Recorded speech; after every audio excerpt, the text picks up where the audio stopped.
Hello, my beautiful Rai Polito. I am so grateful that you are here having this conversation, JAIMUNAY conversation with me. How are you, Rai? I'm doing well. It's a beautiful day here in Redondo Beach, California. It's a beautiful day, and today is also a really beautiful day in Dublin. Can you believe that I have been almost 2 days without going out because of the strong wind, and it was cloudy. And if I never look, or not so often look at the weather forecast, because I just have the I am open to whatever. And today it is super sunny, it is great, and but I am here at home for a very good reason instead of the park outside, because of a very great reason. Because if you put a purpose, a higher purpose in whatever you are doing, everything is fine. Like I would never be now here at home with this weather after 2 days at home, but I am super happy. I'm so happy that I am here, having this conversation with you. I I want to share with the people that is going to listen to us that that you and me met in 2014, 6 years ago, in Yes. in a place that is sacred, because in fact it is called the Sacred Valley of Peru, in Peru. And we picked, among the different resorts that were in the Sacred Valley. I guess most of them they are amazing. We picked this one, and this synchronicity that is like when you are like your heart is looking for something magical and special. Life helps you to pick the right resort. That one that I didn't know, I picked that because I guess I saw uh, beautiful pictures of the garden, which was the garden of that place was amazing, isn't it? Yes, it was so beautiful.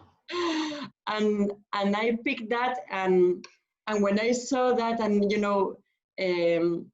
the owner of the place were living to showing or little house, because there were little houses.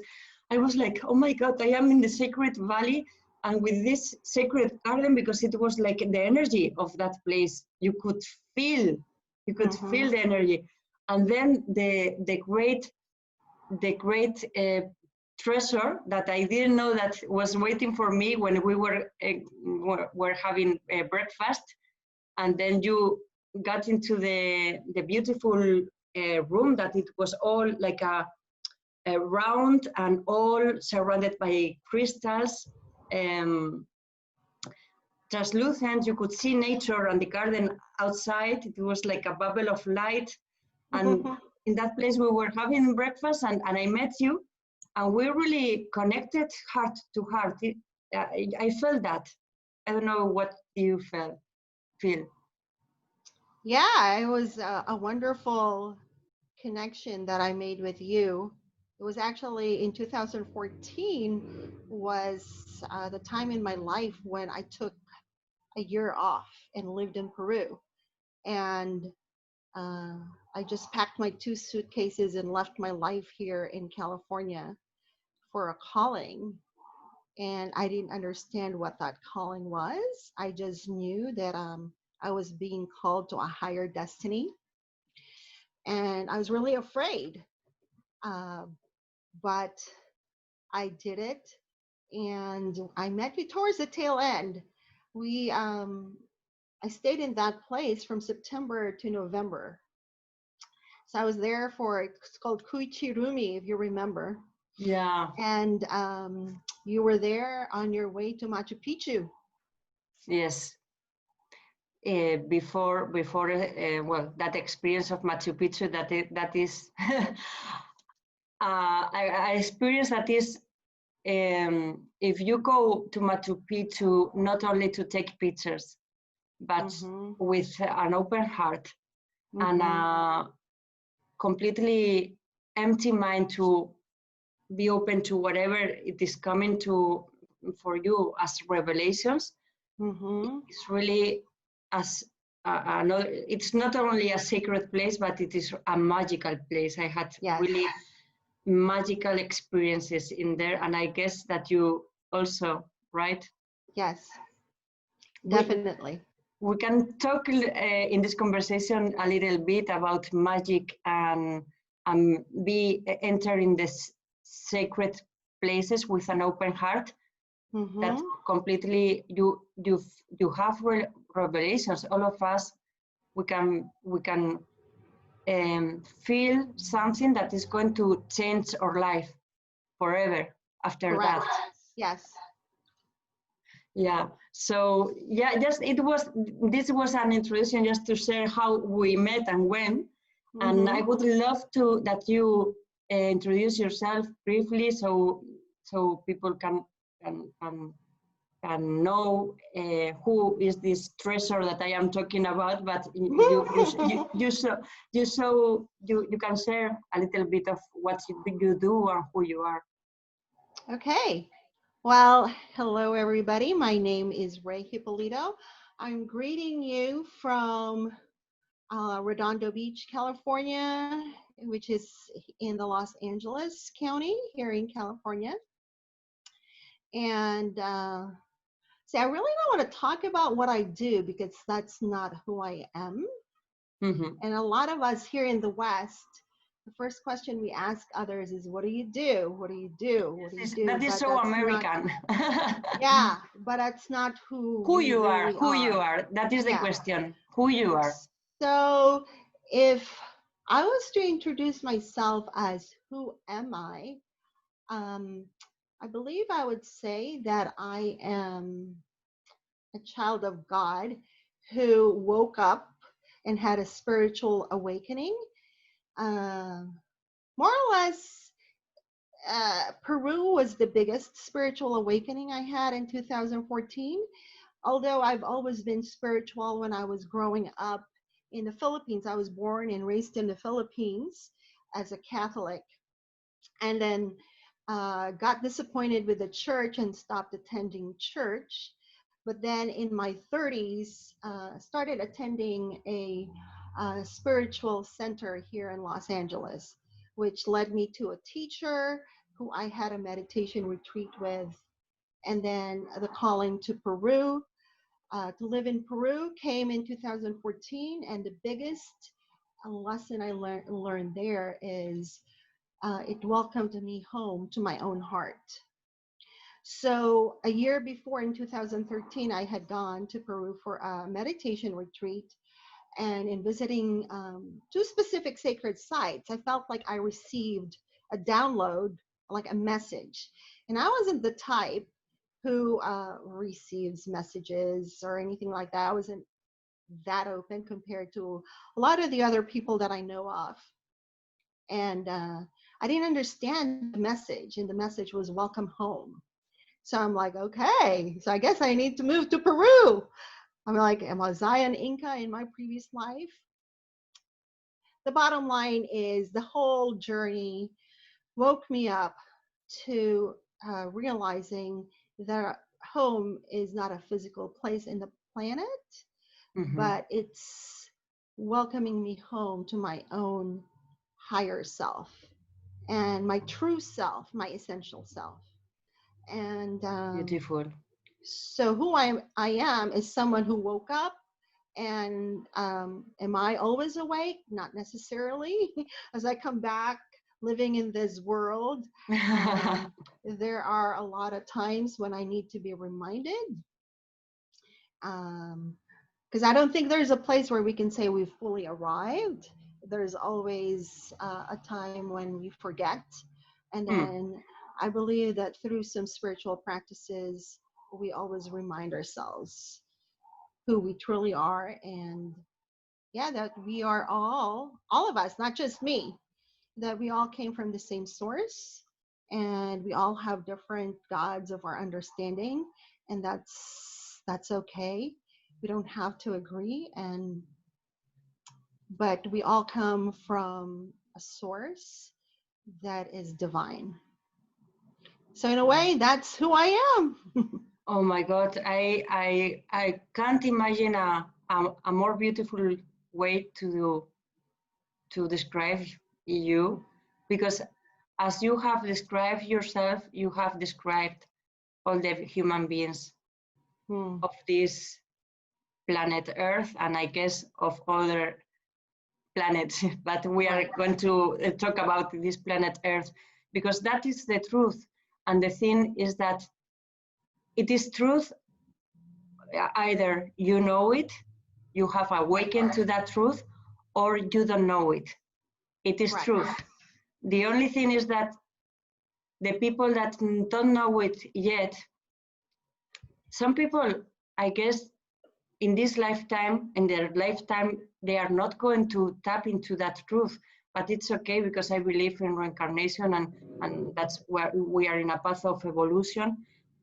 But the beauty of these times and this period of time that we are living now, that is historic time, because never in life, in the story of the planet, human race, well, known as we know, has been everybody locked down in all the places, in all the countries, locked down for a period of time. Now in some countries they start to open a little bit to be more flexible with that, for example in Spain.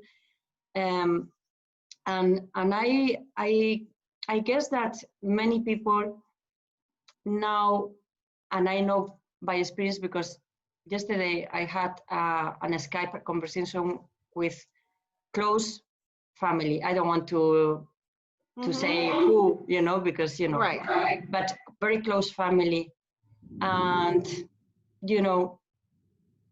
they were all the time complaining, complaining, and that complaint about the situation was causing that they were feeling worse, in not only emotionally but also physically. In the beginning of the confination, they were like, okay, there were a lot of yoga classes, there were a lot of opportunities to dance, to meditate. Yeah. Yesterday I asked them, do you dance? And they looked at me like, what are you talking about, dancing now that we are so not in good conditions? My bones are aching. I am like, they were a little depressed. And the thing is that we can focus, you and me know that every being is like I see that every being is like an universe by itself, by himself or herself. And you can focus on what you don't want and complain about it, and that is going to grow, and that is going maybe to make you more sick, because the immune system is going to drop down, and whatever, all the Right. and you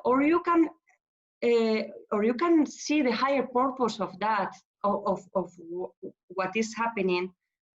And I would love that you share with everybody what is really that kind of rope that we can hang, to go like, Tarzan from one place to another with like flying, and not stepping into the mud that we know that many people are suffering, and there are reasons for that. But also, if we focus on the higher goal or higher purpose of what is happening, we can um, rise our vibration, so we can rise our immune system, so we can rise our Right.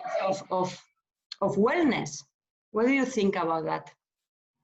Well, I want to say that I sympathize with everyone during these times. It has been very difficult. I think for all of us. And like you said in the beginning, I myself did fine, but over the last few weeks, I was going stir crazy. Like I wanted to do the things that I wanted to go to a yoga studio. I want to be able to see my friends and family and connect with them physically. And so I understand that there's times a lot of people have anxiety, a lot of depression.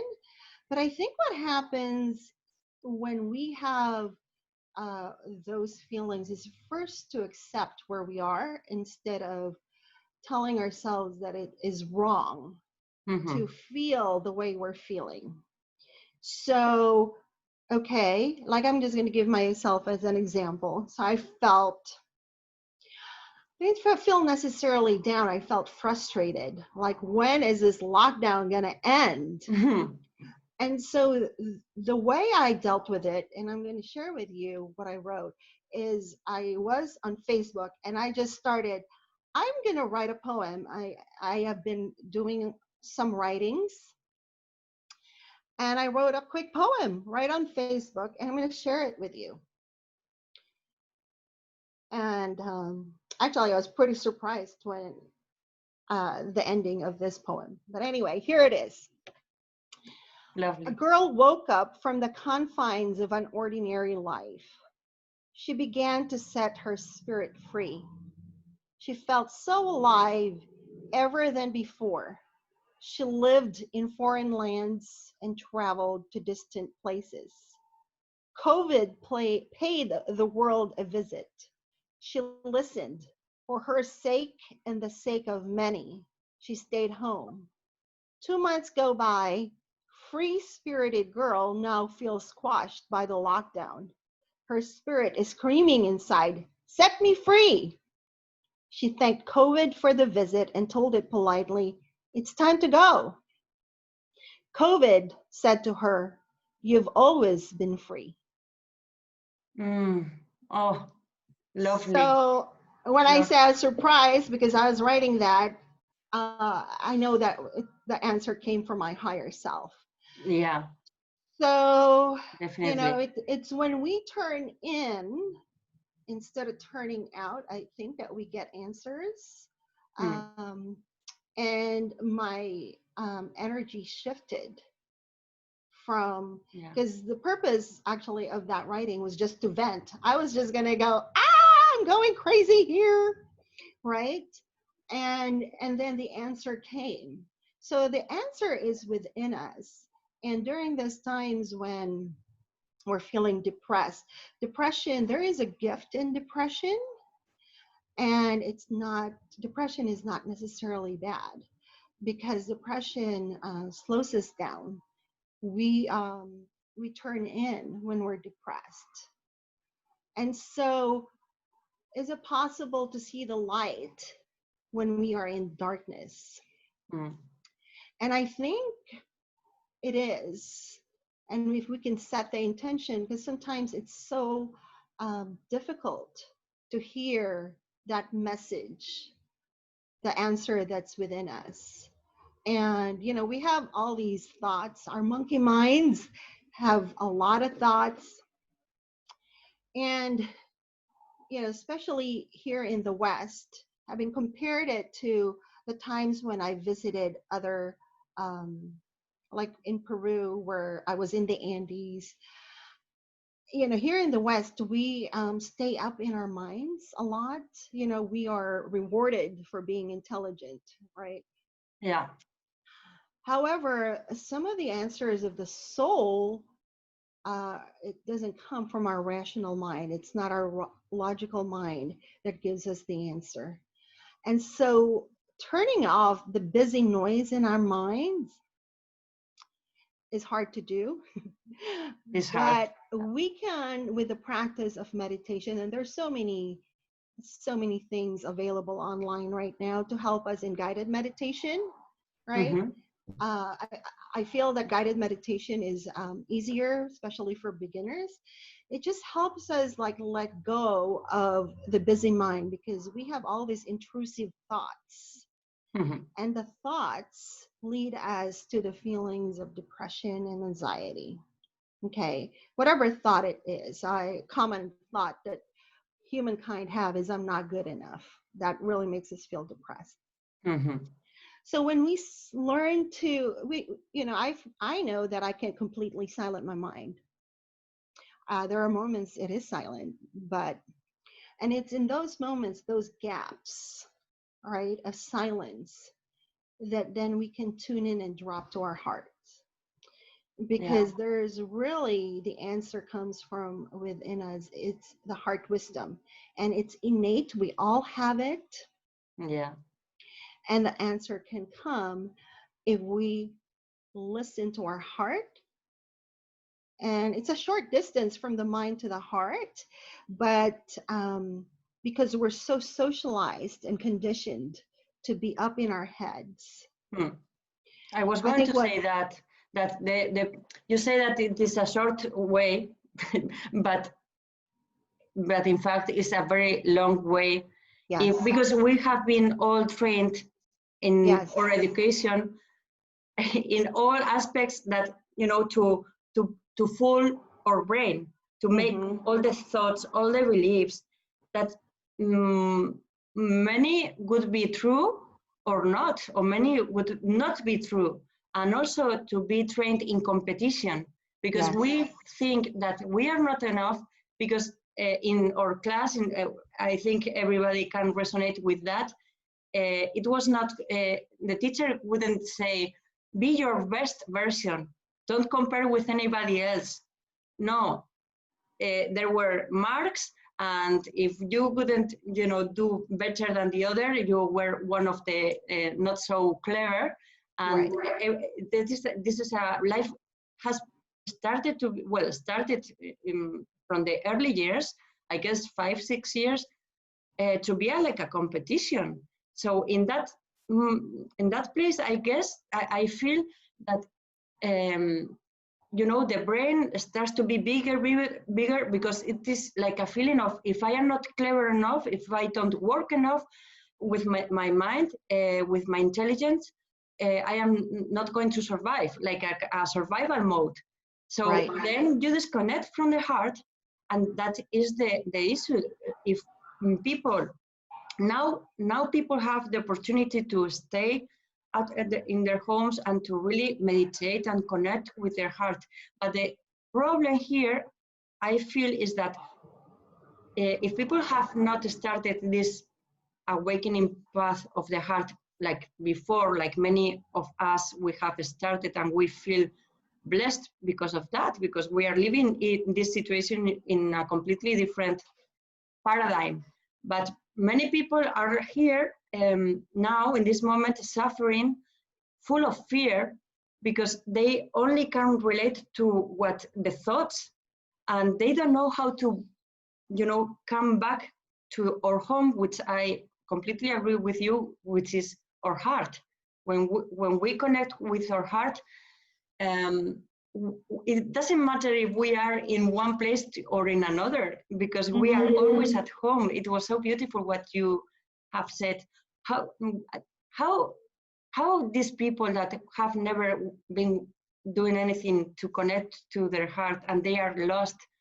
I don't know. I would love to do something, to share something, to to have a little light and say, Right. this is the way, this is the way. What would you say to these people? Well, I always learned that we need to meet people where they're at. So, in other words, um, if a person, for example, is locked down inside the house feeling depressed, what is it that they like doing? Is it watching movies? Is it cleaning? Is it cooking? Because we all awaken in different ways. And I think the soul has its own divine timing. And Mm-hmm. so I don't think it's my job to awaken someone. I think I can be a guide, A guide, right? yeah, we're Yeah. talking about guides, to have the light I have a little candle here. Not, Right. we are not savers of Right. everybody, but we can, because we are in the same path, but a little before, like a mountain, we are a little more up than others in that Yeah. realm of consciousness or love or whatever you want to call it, the way of the heart. Yeah. How could you show to these Right, as people a this guide. light? So I'm just going to give an example, like you said, an example that you had as a person who's in lockdown and feeling depressed inside their house. And the first thing I would probably do is, how can I connect to this person, right? Um, and usually we connect with others when we have similar interests, right? And so I'm just going to find out, what are your interests? What are your, what do you love to do? Like I said, if it's watching movies or cooking, and just building that like rapport and joining the person and empathizing with them. Because when people feel empathized and understood, they're more open. And it's from that place that I can just make some suggestions. So it could be an inspiring movie, you know. It could be, uh, if they love cooking, you know, giving them a recipe. So when people are more using their senses, so like when you're cooking, you're smelling, you know, you're working with your hands, you're already dropping down to your senses. You're no longer in your busy logical mind. Yeah, monkey mind. Exactly. I call it And the monkey mind. right. And so, you know, I would encourage them to be in those places. Uh, you know, if they love to dance, like you said, there are several things online they can follow, but anything that will allow them, because not a meditation is not for everyone, right? So it can be done with other different ways that people are into. If it's gardening, Yeah, you know. gardening, and you say that I was going also to suggest and to because I am sure that you have something to say about that as a nature lover that we both as are. Now, okay, now that human beings are like more at home and not working, we all can see pictures that are amazing of what is going on in nature. Whales that are very close Yes. to the seashores, dolphins swimming happily. Even, I had like 1 or 2 weeks ago, I had a fox sleeping in front of, in our garden, a fox. And many animals are now like free because the crazy human beings are not going to do anything with me. And also the birds, I live in a park and I can, all this explosion of beauty that we can see and admire in awe in springtime. Here in Dublin is spring. I know in different countries it's different, but here is springtime and the birds are singing louder and happier. So I guess that we also can suggest that it is a great opportunity to connect with nature because nature is now in a process of healing. Yes, Right? absolutely. And you know, one thing I learned about in shamanism, especially in Peru, the divine is present in everything. So it's present in nature. It's actually present in this computer, in this chair, in this table. It's in animism. God is in everything. Yeah. And so, you know, it's a little easier to connect when we're in nature because it's like comes directly from the soil of Pachamama, Mother Earth. And so, yes, it's a beautiful. Immediately, you know, we're transported when we're in nature. But I just wanted to go back to what you said earlier about fear. Very Yeah, important. there is a lot of anxiety I feel that not as much anymore. The collective energy here is less because we have lesser cases of COVID now, Mm-hmm. but I think it was very rampant, especially in the beginning. And one thing I learned in energy work is that instead of resisting something, we have to create a relationship with it. So when fear arises, instead of making ourselves wrong and saying, you're wrong, to be afraid, right? Because when we make something wrong, the energy is more like pushing against it. Yeah. So, how can we cultivate a relationship with our fear? And what I mean by that, what that looks like in practical terms is, what is this fear telling me? Yeah. So, usually when people are afraid, they have anxiety, there's usually a physical symptom. Okay. And I'm just going to, this is a tool that I can share with everybody. Okay. And there's a physical symptom. We usually feel our heart rate is beating faster, the hands are clammy, the stomach, there's butterflies in the stomach. I mean, different sensations. Some people get backaches, some people get neck pains, headaches. So, what we can do is, okay, if I'm going to build a relationship with this fear and not make it wrong, I just want to understand it. Where in my body am I feeling the fear? So someone says, for example, it's in my heart. Okay. Mm-hmm.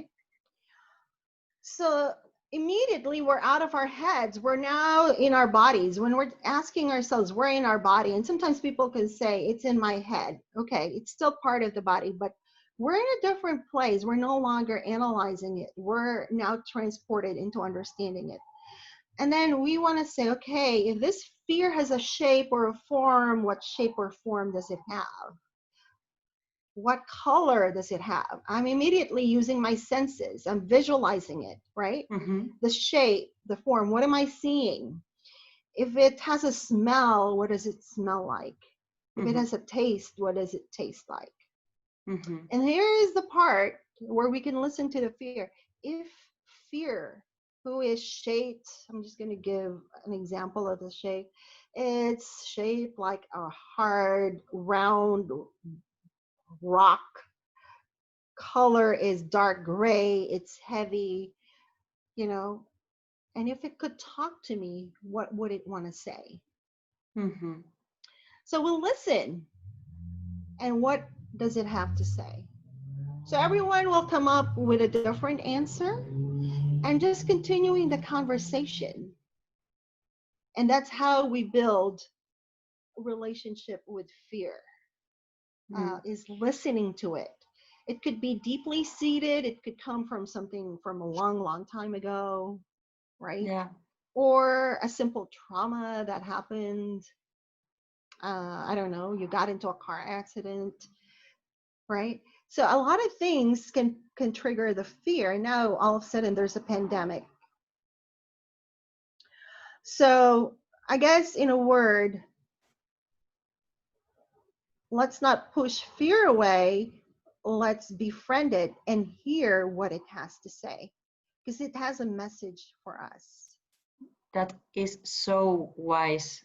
It's pure wisdom. I knew also this technique. It is used in shamanic practice that we both are shamanic practitioners, and it is really, really helpful.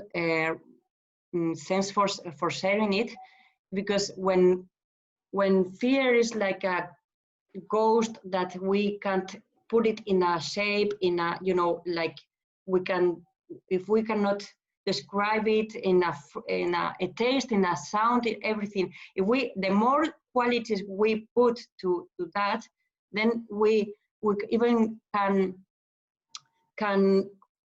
take a stone from the earth, and Yeah. and blow all your fear, yeah, and then talk with that stone. Because the thing is to put it in a place that, so you can have a relationship with that energy, because one of the best Inca or Andean codes of shamanic tradition in Peru is Kausai, which is everything is alive, as you said, everything is alive.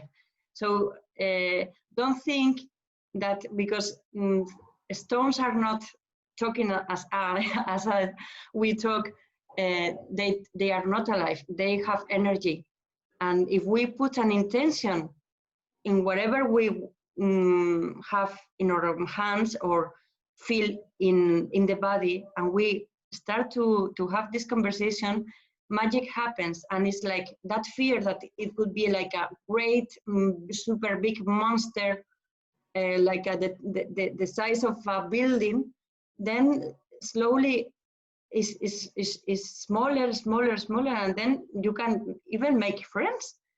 Because I'm going to share with that I was doing a course about creativity and unlock the creativity blocks, and one of the days was precisely about fear. And it was about write your 5 main fears, and then we had to share the three of them, the first 3 of the list, to one person, and to talk about them. And you know what happened, right? It was amazing. Fear became my best friend. Those 3 fears became my best friend. For example, I am going to share, because here I don't mind to share, because one of the things is to help. What I want is to inspire people. Right. One of my biggest fear is that I transcend, pass away, which is a physical death, not a soul death, because we are just when we die, it's like when tonight I'm going to take out of this press, but I'm going to, in my pajamas, I will be myself, Right. And that when I pass, that I passed before fulfilling all the purpose that I want to materialize in this shape, Lifetime. Yeah. in this lifetime. And that is my fear. So when I saw it, and it was like, okay, so one of my weaknesses also I want to share is that maybe I am not so good managing my time day to day. So if I don't manage my time day to day, I don't, maybe I am slower fulfilling all those purposes. So was a great friend of mine, because the next day I was unconsciously doing things more effectively. Right. Was my best coach, fear. But I was not doing because in a place of survival mode. No, it was like, I could say that it was my battery or my gasoline. Because I am a slow woman, I live so much in the present moment. I enjoy everything, that I step into another time different than Chronos, Kairos, that is not so so I'm not so effective, because I stay in, enjoy much more whatever. But that is helping me. So fear can not only be smaller, but also be our best Motivator. Yeah. No, that's wonderful. And in shadow work, that's when we learn that, you talk about weaknesses, we all have them. We all have our dark sides. And it's in learning to embrace all our shadows that we get to a place of wholeness, right? And we start feeling our sovereign selves. And so that includes everything, including our weaknesses, because all our weaknesses, all our shadows, all our darkness parts of us, all can serve us as well. Of course. And And so the everybody, more, not only us, but everybody. correct. And so the more we embrace it, because I think sometimes we make ourselves wrong for having our weaknesses. And so when we say we embrace it, we accept it, we don't shoo it away, but we just understand that it's just a part of us. It's not the whole of us. Yeah, So so that's what you true. talked about. Yeah. And that's what you were doing with fear. You Mm. know, I think ultimately the biggest fear that most of us have is, you know, it's not, I know we talk about fear of death, but I think mankind, humankind is also afraid of the unknown, the uncertainty. And Mm. this pandemic has brought up a lot of unknowns. There's Yeah. still a lot of unknowns despite all the scientific studies that are going on, and a lot of uncertainty, and it is scary. I remember when I was moving to Peru and I closed down my practice, I sold my house, and I'm like, I was so scared. I didn't know what was, you know, what the future will hold. And it was a big leap of faith. But the calling, the soul, my soul's calling was bigger than the fear. So I Yeah. would say, because a lot of my friends would say, "Oh, you're courageous," and I'm like, "No, I'm really afraid. I'm really afraid." But I think the soul is louder. Yeah, completely agree. Yeah. Completely. And so, you know, we have all this uncertainty. You know, I thought that after I overcame my fear when I moved to Peru, coming back here, I thought, okay, I've learned to deal with my fear of uncertainty. And I haven't. You know, it's an ongoing process. It comes, shows up, and sometimes I'm in a better place, and sometimes I'm in a better place of surrender, and sometimes I go back to that place of fear. But I think what helps me ultimately is my belief that the universe has my back, Yeah, that the completely. universe is not going to not support me, that I will always be supported, and that should I perish physically, my soul will live on, right? But I am, you know, it's that deep, deep sense, and like ingraining it in my being that, you know, I am supported, I am loved, not just by my friends and my family, but by the universe and everything that surrounds me. Yeah. So life is ever giving. There's so much.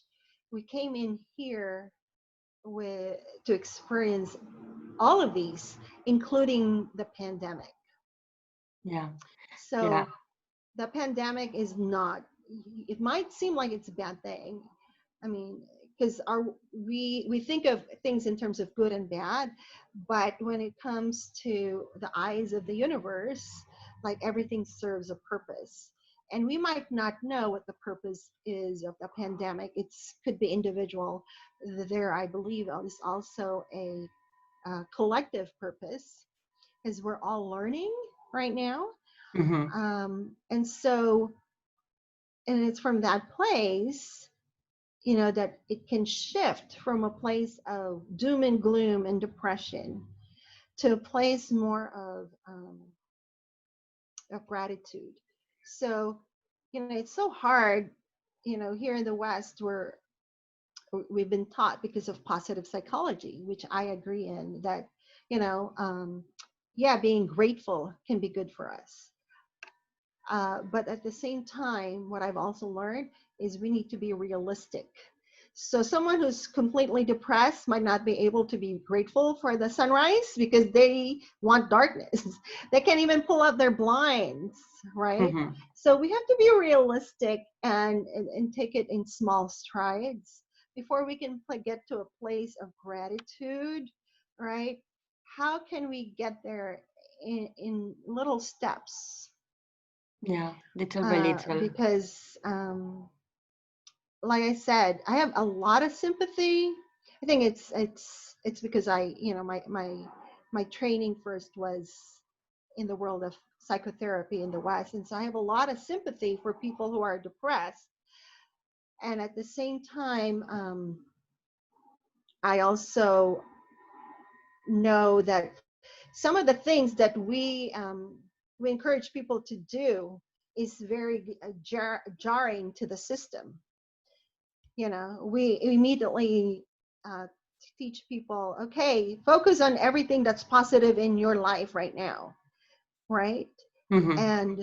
And that's effective when the person is ready for it. So Yeah. Otherwise, what I am experiencing in my family is that, and I made a vote yesterday, and I all of you that are witnesses of this vote, is that tendency that I have always had to try to help people, like a savior, or because if I know the techniques and I know that you are not well, and I want to help you. It's like something that I think everybody has, but some people even more, especially if it is people, feelings that people, especially I feel that for everybody, but if it is your family, come on, it is.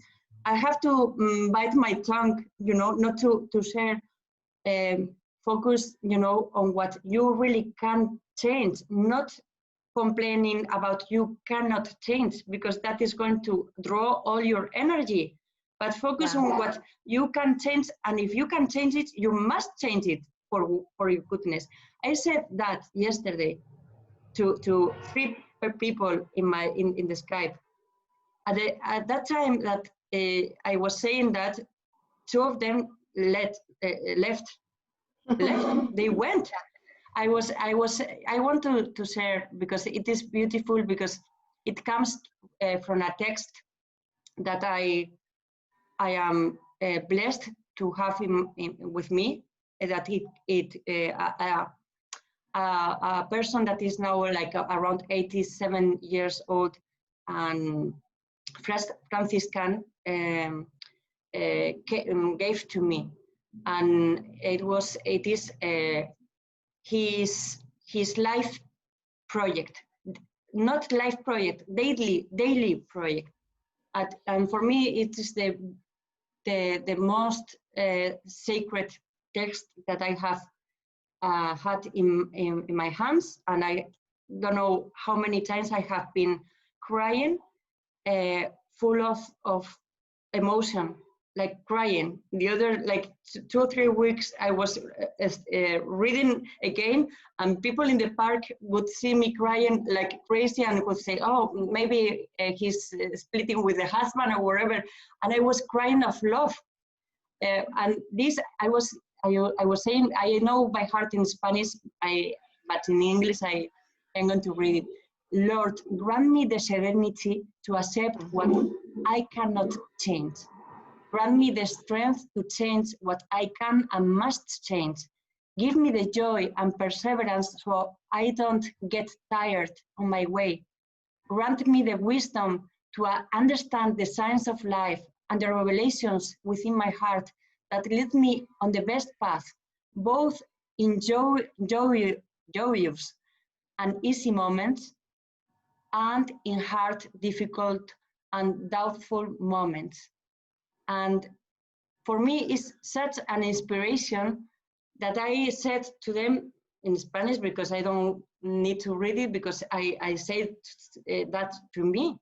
And in that same moment, 2 of the 3 people that I was speaking, trying to help them, they left without saying anything.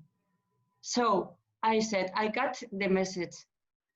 I am not going to help anybody that don't want to be helped, because that is a waste of time. And this is not only a waste of time, it's against our relationship, because they are like, what are you saying to me? Like, that I am not doing things okay? I am feeling bad because everything is bad, and leave me alone. And they left. So I said that to me, that both you all are witnesses. I want to inspire people to transform their lives, just by inspiring, just by showing that it's possible to live a happy life. It is possible if you, as you said, know that the universe hold your back, that instant, so genius of the mind and the intelligence was the things that we don't know about Einstein is that he was really connected with magic and with the heart, and he was saying, the most important question that you can say to yourself is, does the universe wants to be against you or wants to help you? Because whatever you choose, your life is going to be like that. Right. In Spanish is beautiful. In Spanish is creer es crear. Only one letter. So believe is to create, but in Spanish it's like only one letter difference is creer. If I believe that everything is against me, that so I'm going to create that reality. So it's better to think that, if people doesn't believe in God, I think it's a pity, because that is the greatest place to hold on right now. But you can believe in the energy or whatever you want to call it, Maybe the word for some people, the word of God is not, doesn't resonate, but call whatever. Something is once or higher good. Just believe that. And if you don't believe, in America you say, fake it until you make it, right? First, I want to say that prayer is beautiful. It's the prayer of Saint Francis. I learned that in grade school in the Philippines, where I was born. And I do want to say that, helping our families, because I totally understand it's the most difficult thing for me. It's hard to be a healer, first of all, to your own family members and to wake them up. And so what I'm learning, because, I do want to share with them what I know, right? But I think that they have their own time in learning it. And I will say that, like you said, come on, it's my family. And I'm like, oh my God, I so get her. Because when my family members are sick, talk about, I want to rescue. Yeah. Because I don't want them, I don't want them to be in pain, because they're my family. Yeah. Right. And it is hard, because we there's such a thing, I can't remember the phrase, but there's familiarity with family. They knew me before I was awake. Right. And they know the whole of me. And so I think I would just say that I'm still learning, and I continue to learn how to deal with my family when it comes to sharing about spiritual awakening. And the more I accept them for where they are, the better our relationship is. Yeah. And I've learned not to share or overshare. So with the intention of waking them up. I think we have the good intentions of sharing the spiritual awakening, because we want them to feel as good as we feel. And I think they, well, not just they, everyone does it in their own time. I think my bias is I want my family to wake up, right? Yeah. And so I get how difficult it must have been for you. Yes, and that comes precisely to what happened to me the moment that we met in the Sacred Valley in Peru. Because that happened, that I'm going to share, I didn't understand very well at that moment, but precisely I want to tell now that we are talking about to be, to help to save our loving ones, because the information came to me like 2 years ago So when we were in that beautiful living room, surrounded by windows and looking, you know, all the nature, what happened is, like minutes before we met, a little bird came completely, you know, like flying so quickly and completely distracted, that entering through the door, he didn't realize, or she, I don't know, that there was a window. So I could see that how she smashed into the window, felt, and the bank was quite hard. So, you know, she was in bad conditions. At that moment, I said before that one of the weaknesses that I, you know, think I have, that I can transform, okay, it is that I am not so quickly as other people. So instead of going very, very fast to hold the little bird, I went to, you know, I picked a napkin in case there were blood, or, you know. So in that moment that I was taking the napkin, a dog, a very big dog, came into the living room, went straight to that little bird and tried to eat the bird. I didn't know that dog, it was quite big. I love dogs, but I don't know the reaction if I am stepping into, you know, his food, or what is going to be. But I tried my best, and I try not to, you know, to separate the mouth of the dog and the little bird. But at some moment he bite, like not bite, but hold the bird in the mouth. So the bird that was not in a good situation after that was in a worse situation. We could make that dog go away. When we took the little bird, we called the owner of the place and tried to do something for her. And he was, how to say, agonizing, like really, she was, I have like goosebumps, because I still feel it, you know. That bird was going to die. And, you know, in a few minutes, I could see how she crashed. Maybe, you know, this, what if, you know, what if I could go faster to hold the bird, that thing that is like a blaming for herself. What if, and that bird died in front of us. It was amazing, because I love nature, I love animals, but how I felt, it was really like my father had, you know, that had passed 1 year ago. It was like reviving that feeling of not being able to help him. Like my father passed and I couldn't do anything to help him. And I couldn't do anything either to help that little bird. And I was feeling like my face completely changed. We have beautiful plans for that day. I was like grieving, like feeling really a grief for that bird. And I knew that was not normal. When I met you, I was crying. Yeah, I remember. I was crying like something like I had lost a family member. It was a bird.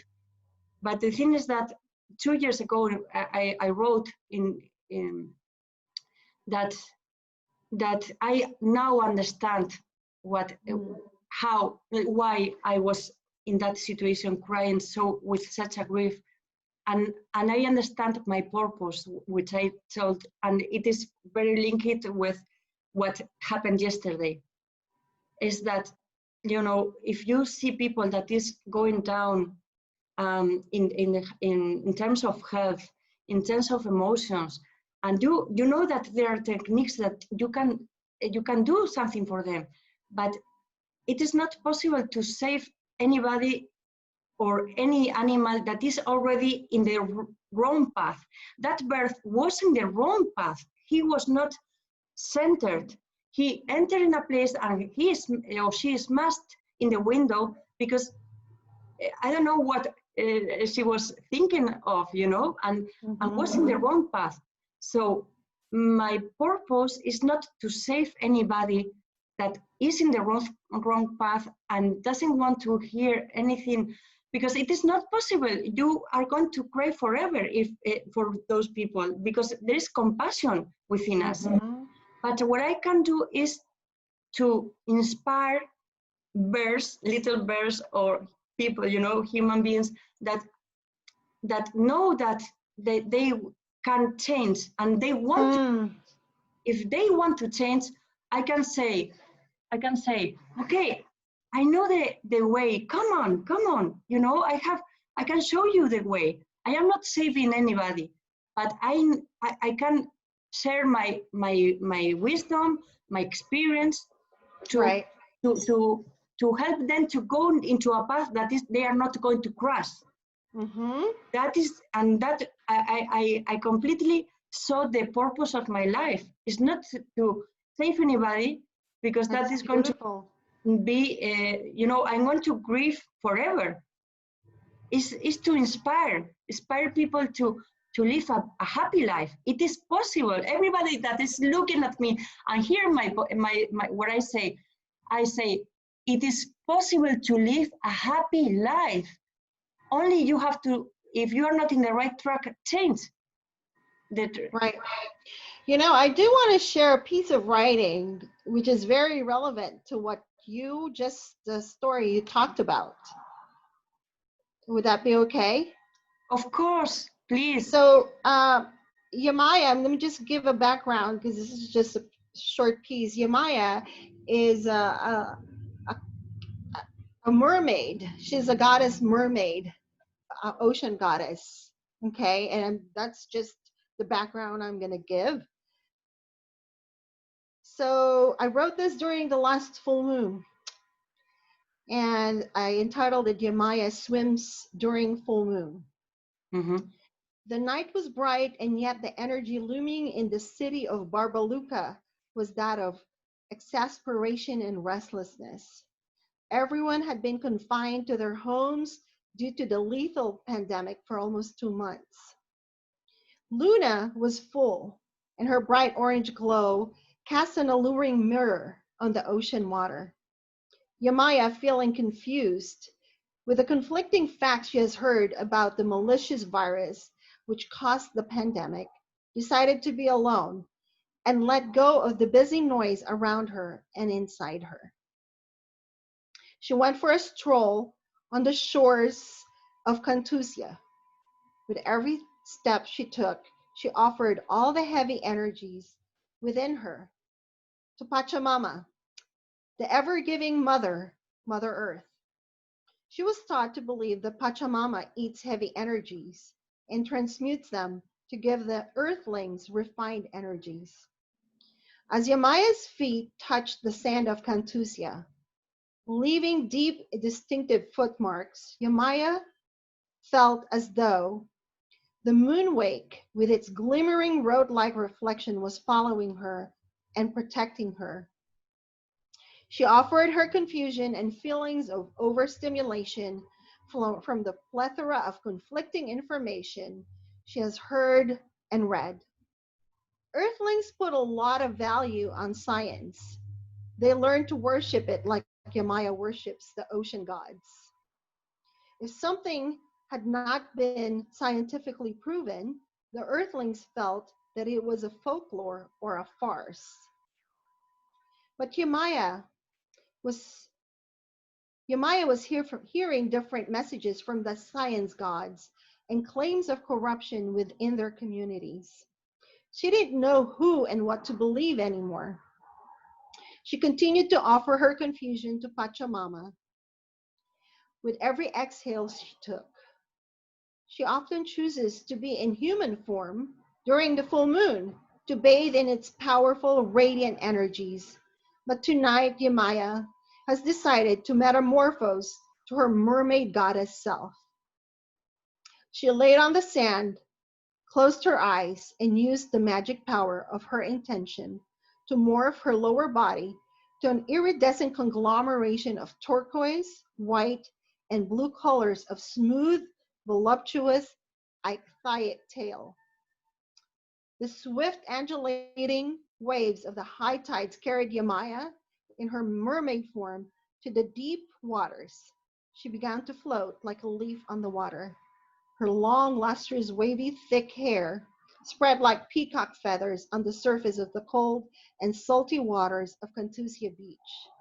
She released her heavy energies, all her thoughts that create a loud noise in her consciousness, to Mama Kocha, the boundless Mother Ocean, as she listened to the ambient sound waves that emitted from its belly. Like that of every complex human, Yamaya has many different parts to her. She has learned to embrace and listen to all her parts. That's what made her into a goddess. A goddess accepts each part of her to make her into the wholesome being that she is. Yamaya learned that she can be fully human and be half fish. She learned to accept the not so pretty, the not so good, and not so admirable parts of her. She learned to embrace her shadows. On that bright full moon night, the critical parrot part of her had the loudest voice in Yamaya's head. I should be able to decipher the truth. Here I am, I'm up in my analytical head again. I should be using my intuition.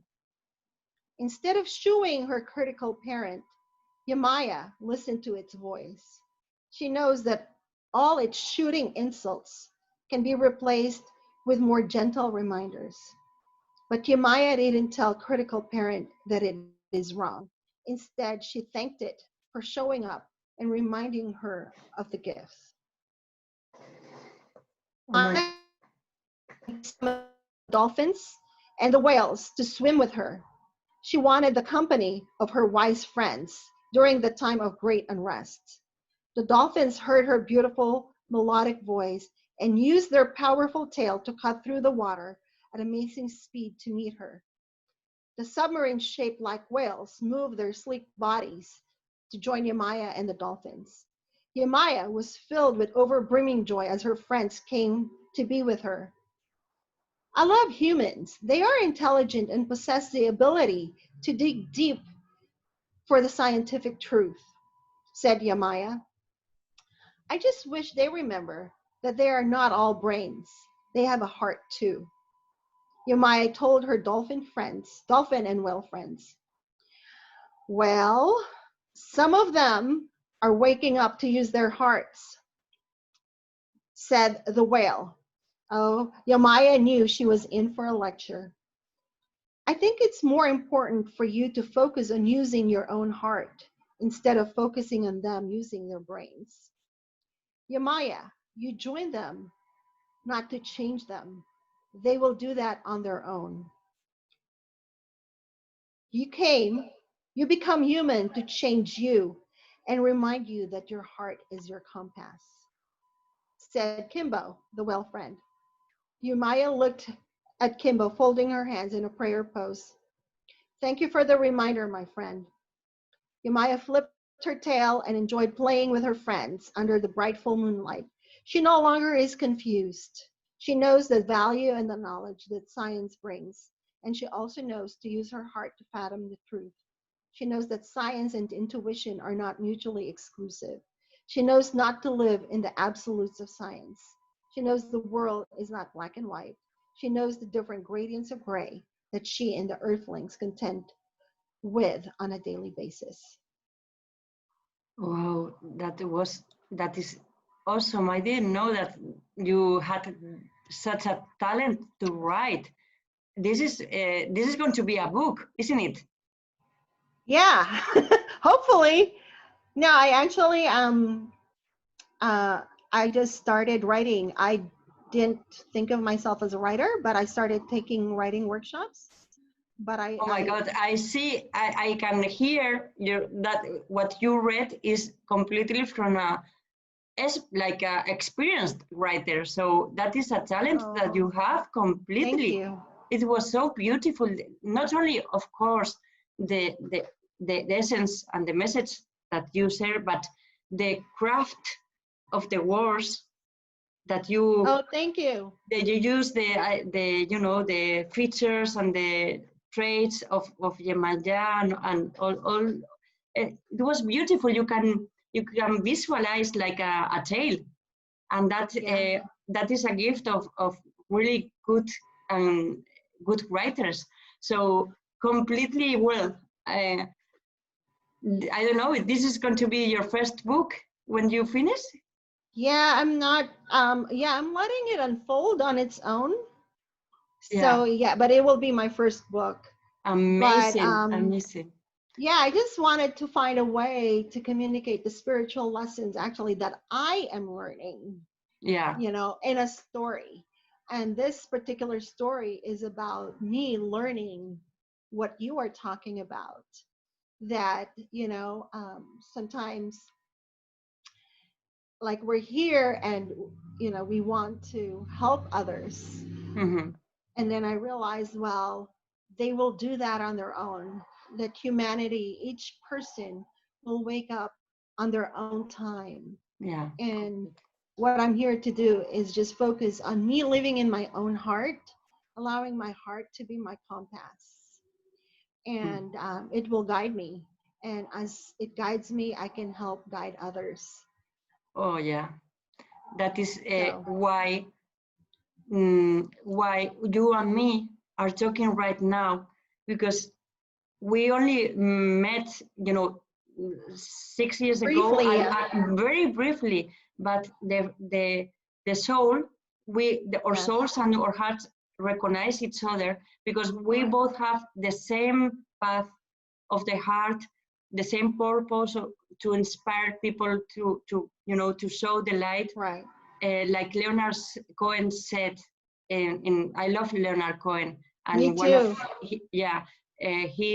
he knows his voice is like a miracle and inspirational, and also the words, and the beautiful song when he says there is a crack in everything.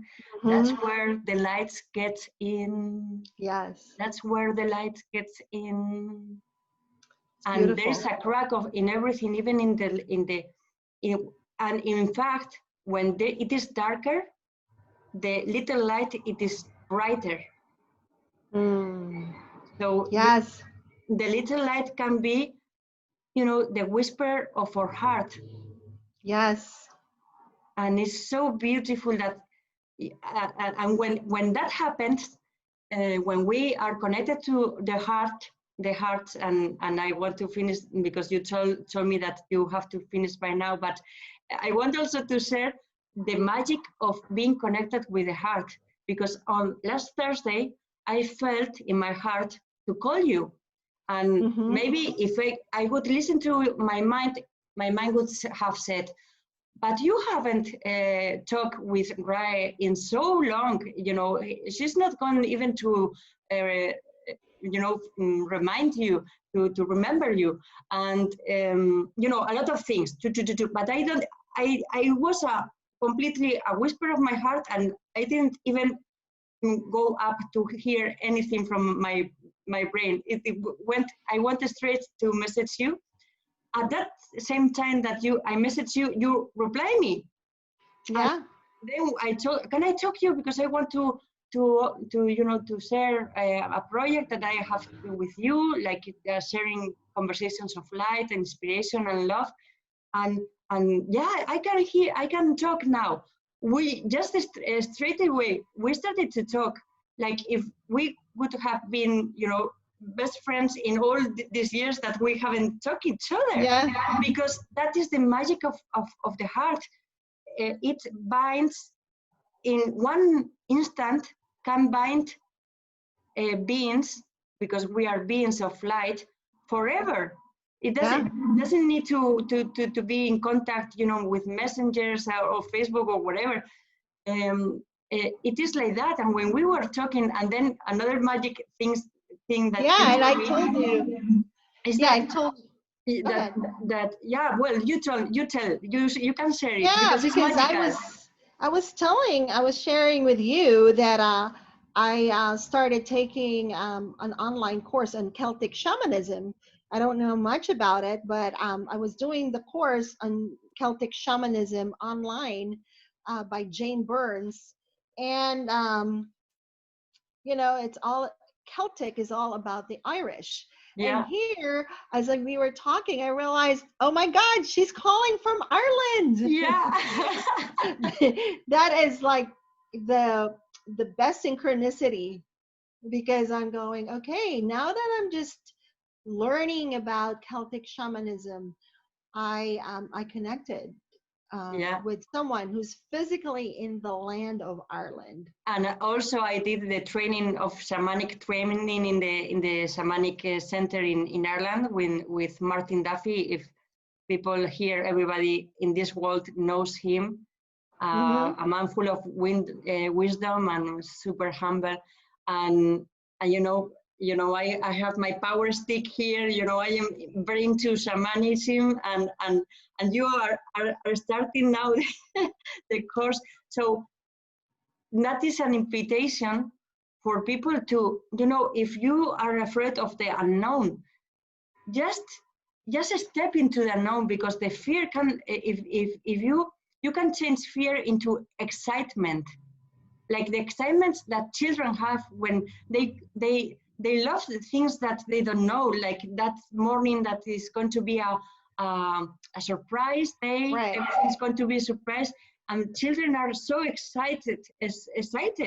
They are not in fear, and it's the same situation. You can change the fear to the unknown for excitement, and that is what most brings my vibration up, like those magical synchronicities when you step into the unknown without listening to the brain, to the mind, but listen to your heart. Call Ray Polito, and everything is like boom. The magic box opens, and you never know what is going to happen. This beautiful conversation that we just are finishing now is a present from our heart to the people that are listening. It's an offering. Yeah. Well, I believe it's a present from both of us.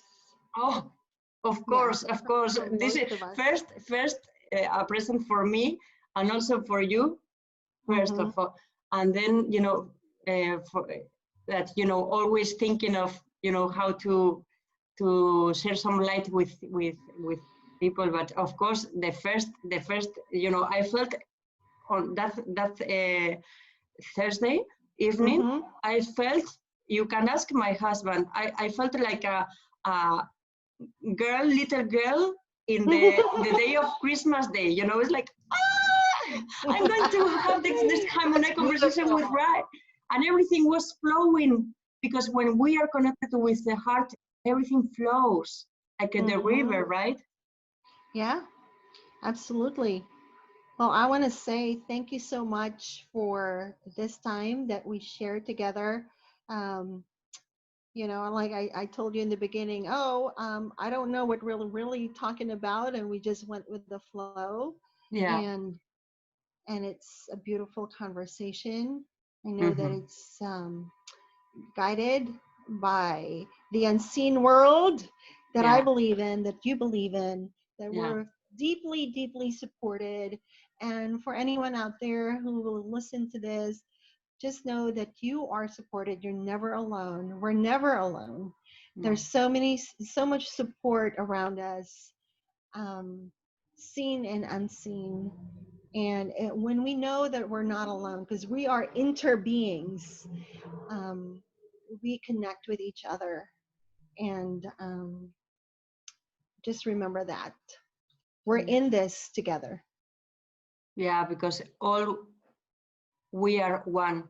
Everything Yes. is oneness, and we are in this lifetime for a Mm-hmm. reason. We Correct. choose to be now in this lifetime. Everybody here has its own way, its own path, but in the end, we all merge Yeah. in the Yes. same place, which is love, which is for me, love is the same of God. Yes. And Dito, I agree. Yeah. So thank you. Thank you. And thank you to everybody. Send you my love. Thanks for this 15 minutes that we are getting longer, but I guess, you know, we both have so many things in common, and the path, you know, is similar, that in other moments when you want, we could talk more specifically about shamanism and shamanic practice, because that is, you know, the power animals that are so helpful, and, Yes. and all the techniques, shamanism techniques that really can, you know, inspire also. But that could be for another conversation, of course. Yes, definitely. Thanks Okay. so much. You are a beautiful soul. Thanks God to, you know, for letting me into that beautiful place in Sacred Valley. Thanks to you for being there, being bold and courageous, living all your past, you know, your previous life, and selling a lot of things to get the money to have that sabbatic year. And that is the reward of being courageous and bold, is that you are abundant. You have your abundance in your hands. Only we have to trust, and that's all. Yes. Thank you. Thanks See so you much. again. Okay. Mwah. Bye-bye. Bye bye.